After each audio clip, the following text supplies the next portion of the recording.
Fred, please come on. Good morning, gentlemen. Good morning. All right. My job has been made a bit easier because some of the field reps have spoken a bit into. I'll be talking on pressing towards the mark chapter operations. Please, can the slide for pressing towards the mark chapter operations, please?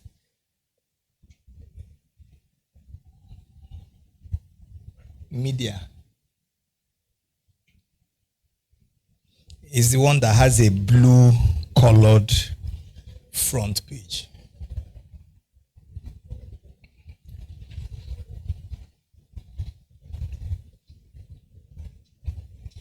All right, how many are chapter presidents here?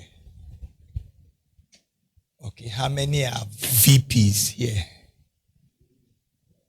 All right, okay, so, all right, so we want to talk about pressing forward as it has to do with chapter operations. Next, please. All right, so we want to look at chapter operations, and the first thing we want to do as an introduction is what Jesus said in Matthew 9:37, that the harvest is plenty. Now, if Jesus said that 2,000 years ago, that the harvest is plenty, what do you think that phrase should be now? No, it was plenteous 2,000 years ago. So right now, the harvest is waiting for us to go in and reap the harvest. And that's where we want to start. As chapters, our mandate in the full gospel is clear. We are to reach all men, in all the nations for Jesus. Now, the chapters are the sickles by which we bring in this harvest. What we know as full gospel, really, if we want to break it down, is how the chapters operate. If the chapters are operating well, then we can say full gospel is operating well. If the chapters are not operating well, then full gospel is not operating well. So we can zero it down to Southwest 7. If the chapters in Southwest 7 are doing well, then Southwest 7 as a district is doing well. Now, there's been, I don't want to use the word restructuring. I think I prefer the word consolidation.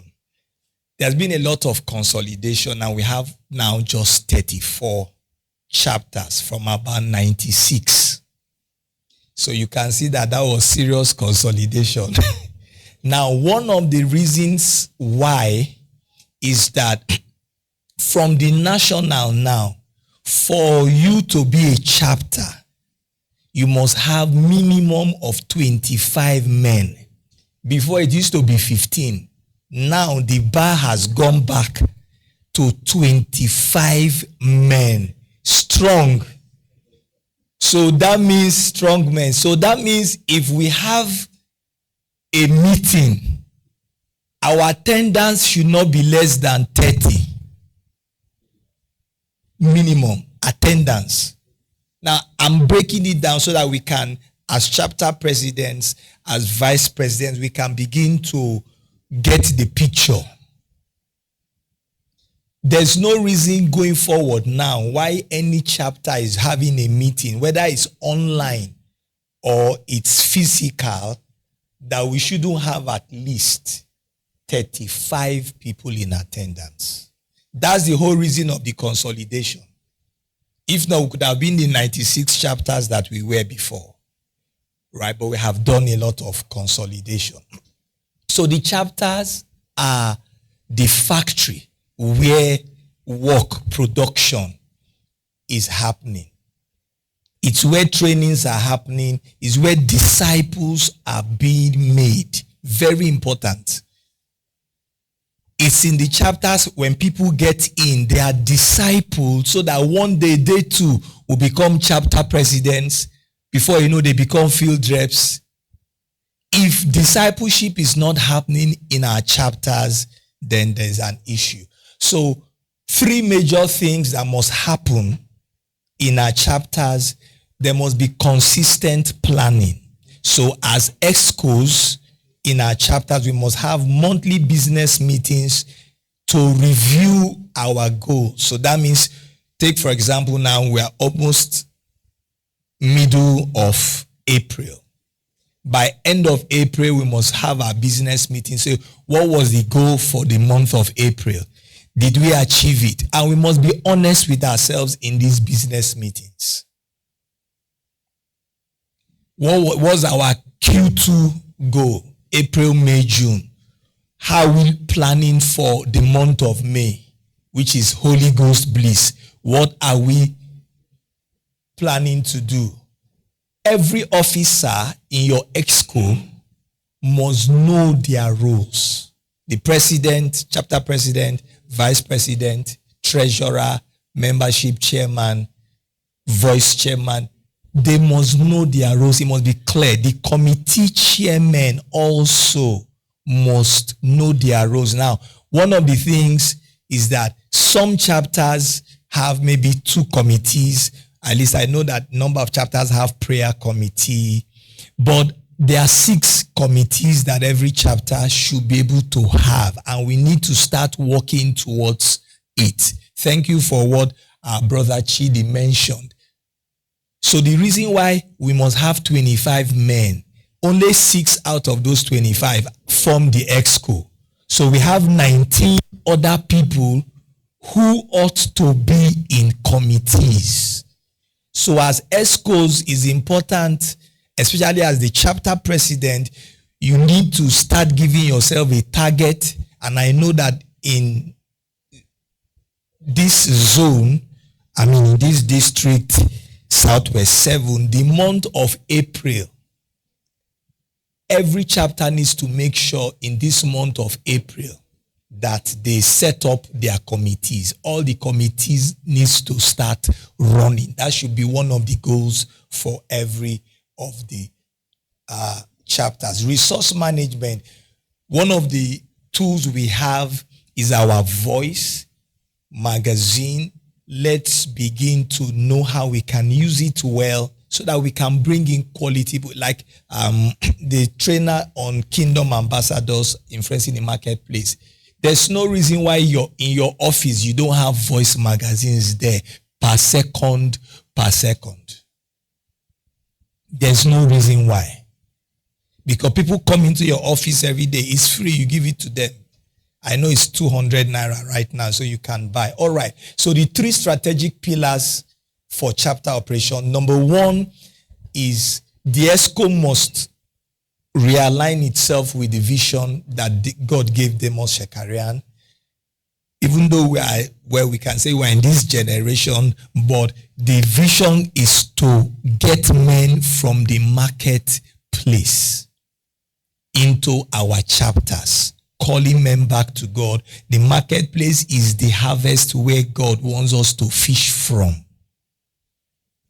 People who normally would not want to go to church, but they should be comfortable coming to our chapter meetings. And then prayer, we cannot overemphasize this. Every month, every chapter must run a prayer meeting. That's as a whole, as a chapter now.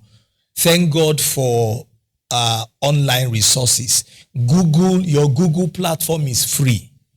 Unlike Zoom, where Zoom gives you only 40 minutes free. But Google, you can meet 10 hours free.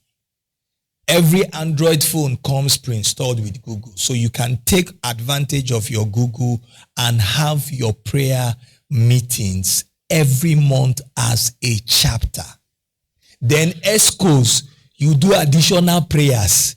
Take, for example, when you have your programs, the minimum expected, you should pray at least 2 days to your program.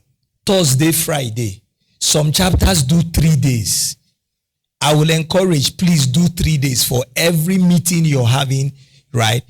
EXCOs only, pray for 3 days. Wednesday, just come 30 minutes, pray. You will see the impact of those prayers. And then let's leverage on media. I've talked about that. We have, online platforms that we can use to enhance chapter operations. Next, please. All right. Now, the format of our meeting, especially outreach meetings, and please, you can have virtual meetings that are outreach oriented. Because of venue costs, it might not be realistic that all your outreach meetings are physical. But that's where strategy comes in.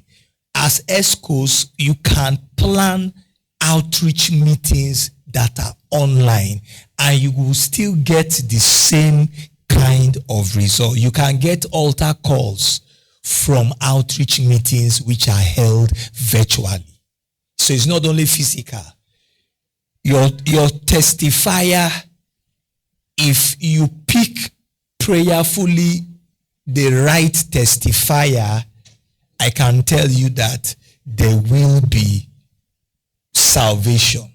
Now, which also means that the same way you plan for physical meetings with such intensity, because you are spending a lot of money for your physical meeting, plan with that same intensity for virtual meetings. Don't just look at the virtual meeting as casual. I'm sorry to say, I see some flyers on the CP platform. They are not encouraging. Let's step up. There are some flyers I see. If they invite me with that flyer, I won't attend online. It's true. Let's be realistic. You want to invite the MD of a bank, and the kind of flyer you are sending to him.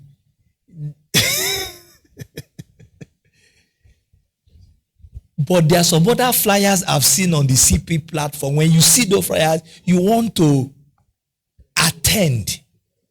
So please, it's important, right? Of course, we should have fellowship in our chapters. Like our acting DC said, let us get to fellowship, especially the physical meetings. Our wives, we get to know one another. It brings, when there's fellowship, people will want to come. But if people just come, attend and go, they may not come. And that's where the ESCOs need to play a vital role. I remember there's one of the trainings we had last year, and we said in a physical meeting, if you have tables, make sure that in every table you have maybe an ESCO person on each table that can interact with your guests that are there. Talk to him about the fellowship, so that way, you can be in a meeting and you feel isolated. And if I feel isolated and you invite me a second time, I may not come.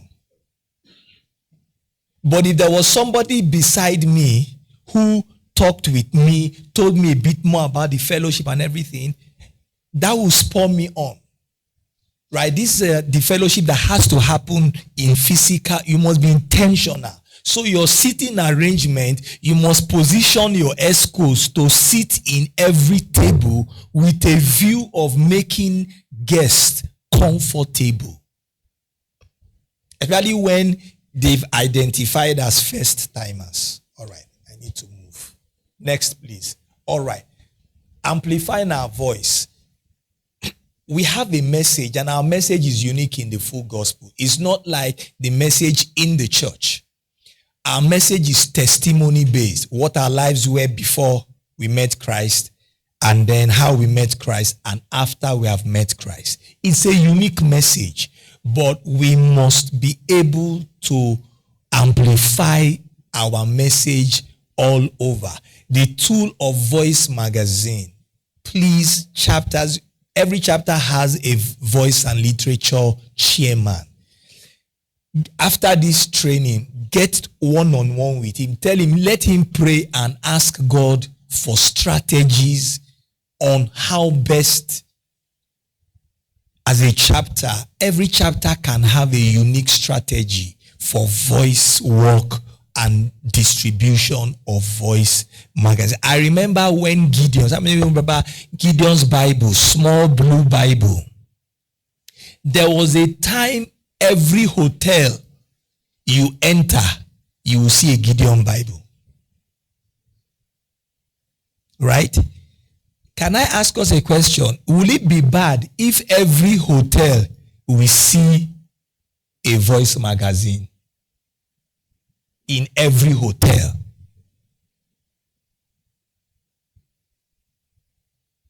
Is it possible that we go to eateries and we see voice magazines there?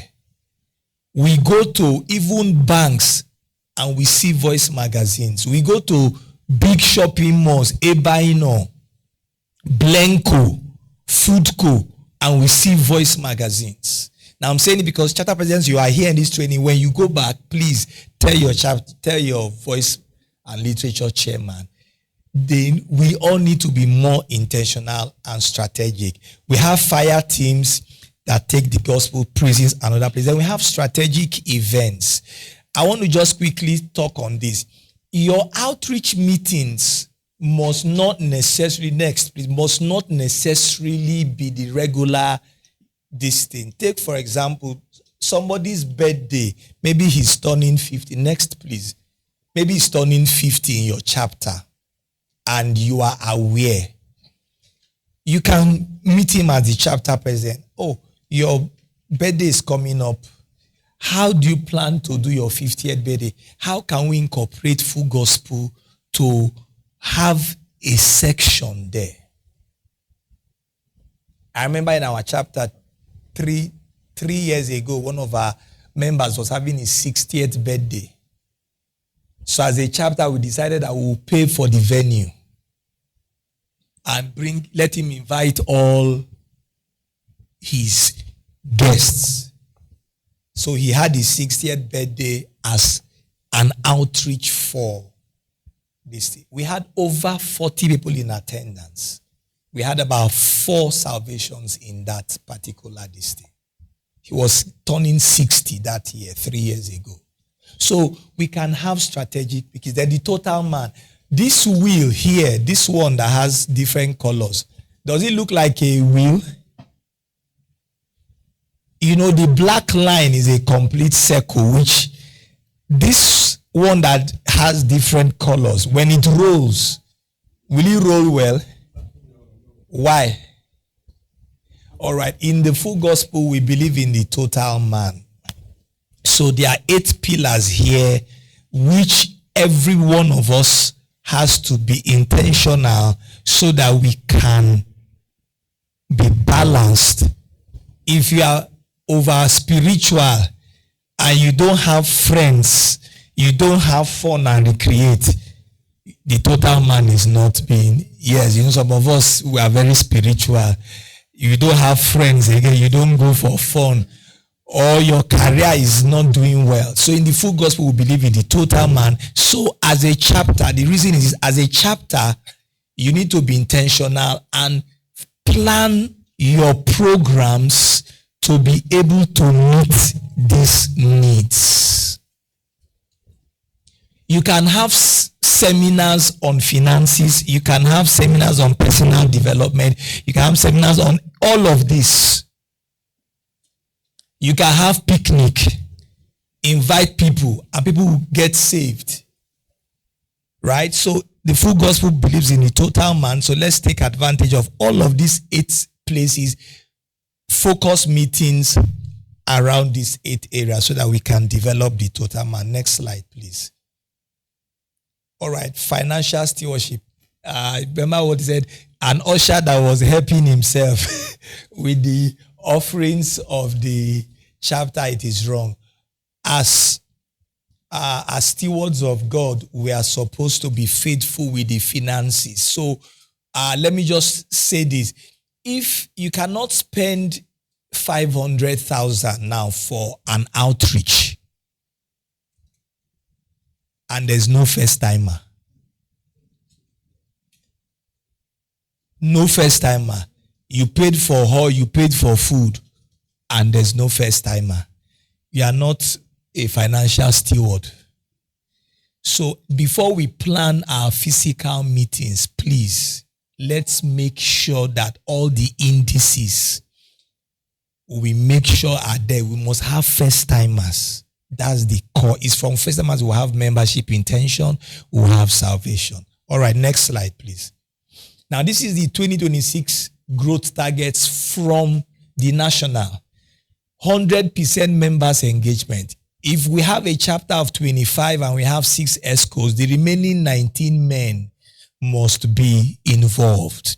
So going forward, the drive now as a chapter is how do I get all the men in my chapter to be involved? The first way is they must be in committees. So that means our committees must be up and going.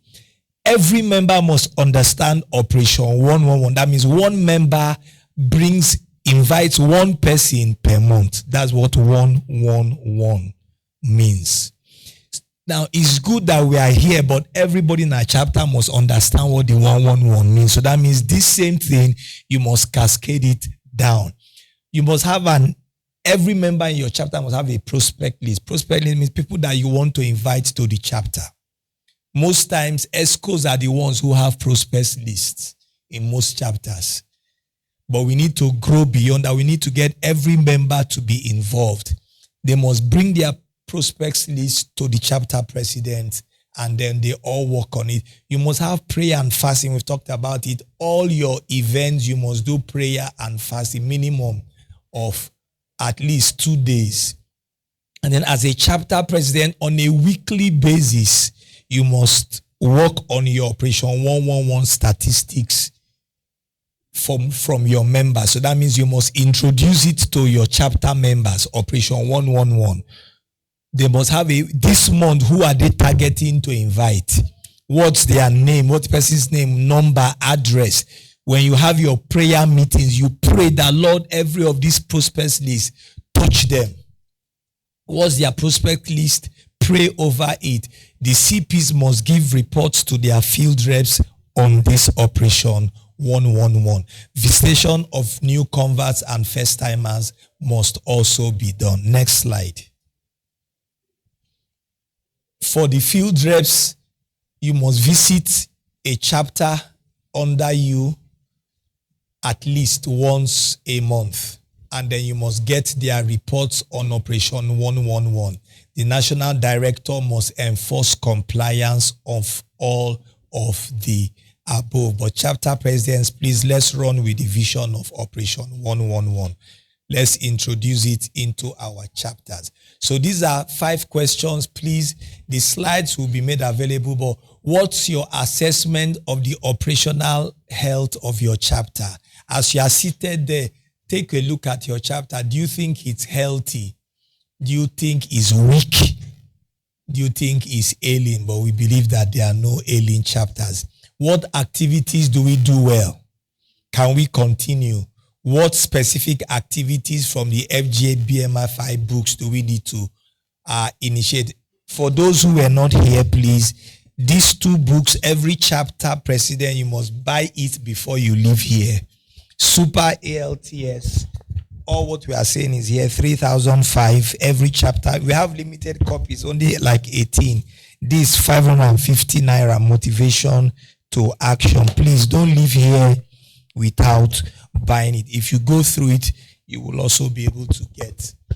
How do we incorporate this 2026 into our targets? What are the success factors for every chapter? Every chapter is unique. The chapter I preside over, we don't meet every month physically because to run a meeting is quite expensive. So we meet bi-monthly, but virtually we make sure that every month we do 2 virtual meetings. And in our virtual meetings, we have attendance 45, 35, because we put in a lot of effort into those virtual meetings so we can still get the same statistics. A chapter president was speaking with me on Tuesday. He said, wow, that they had a virtual meeting last week, Tuesday, and they had 32. That for a long time, they've not had that kind of number virtual. I said, because you put in more effort into that virtual program. So please, let's know what works best for you as a chapter, right? And then begin to push on it.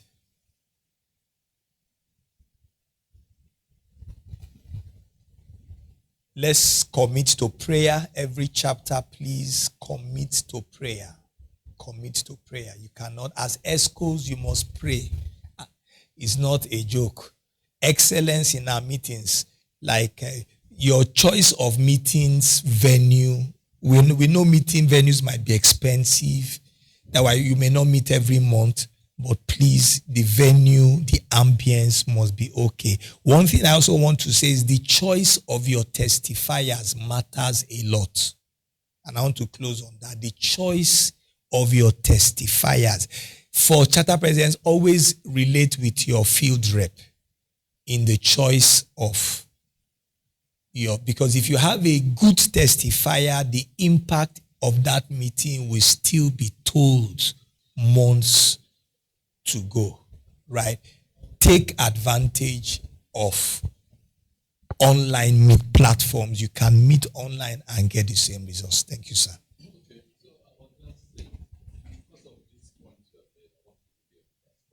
Okay. So we have testifiers. You have planned out a meeting. It's going to cost about 500,000 or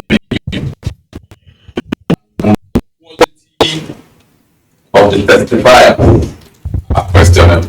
Maybe they are very good church people, but they are not full gospel testifiers. So they have not been trained to package their testimony. They have very good testimonies, but it does not fit into a full gospel outreach. And you have spent all the money, and the person comes, very beautiful testimony, but there is no soul that is won.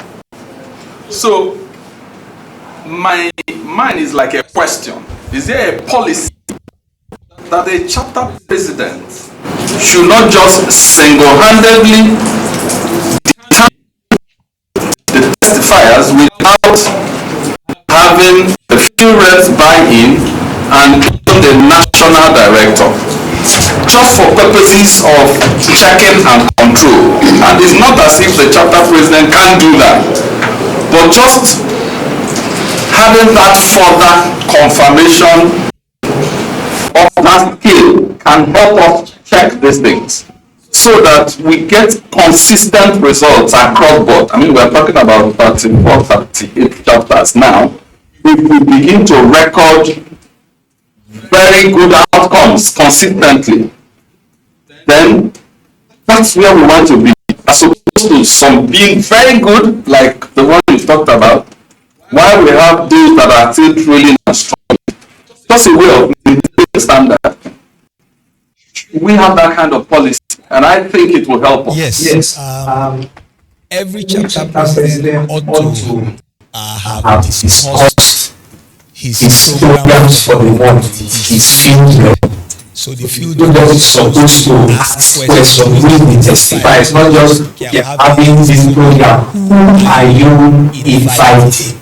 It's important, yes. I believe that, but we kind of hear. But if we read this book, page 65, that's why I said page 65 talks about preparing your testimony, right? Even when you have chosen a testifier, there's nothing wrong if you just highlight to the testifier what and what. In the invitation letter, I want to believe that every chapter sends a formal. You don't just call Oga wants to come and speak at our meeting. There should be a formal invitation letter. And in that invitation letter, the theme or the topic of the meeting, the target audience that is expected, and then what is expected of that testifier. We want your testimony of salvation in the workplace and all of that. That letter should have been vetted by the field rep before it even goes out to. And once the testifier sees that, he's also able to, know that this is the full gospel. But I believe that going forward, field reps will do the audit. Thank you. Thank you. Yeah, just to mention, I would look for, there's a small